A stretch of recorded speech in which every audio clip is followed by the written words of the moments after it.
Hello everyone, welcome back to the channel. Today in this video I will show you how to change the screen orientation in Windows 11. Suppose if your laptop screen is rotated sideways, upside down and stuck in portrait mode, don't worry, this problem is very easy to fix. Let's get started. How to set. Go to search and go to display settings. So in display settings, if you scroll down and you can see that display orientation, here you can see that. So these are the different option. This is for portrait, this is for landscape, this is portrait. So what is a portrait means?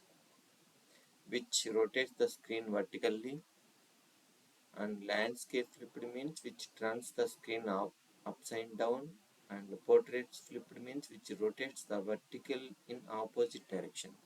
So using this option we can rotate the screen. So if you want you can select, by default is landscape, so if you want you can select portrait and keep changes, so get changed. So that's it, and I will show you how to go to that options.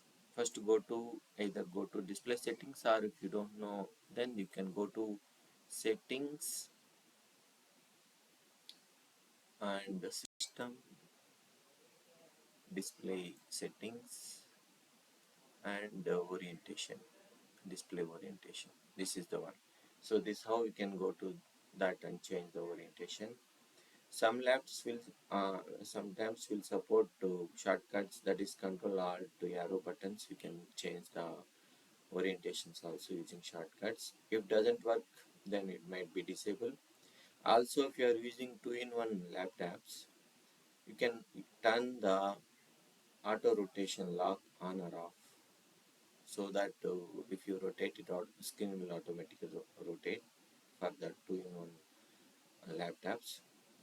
And so that's how you can change the screen orientation in Windows 11. I hope you understand very well.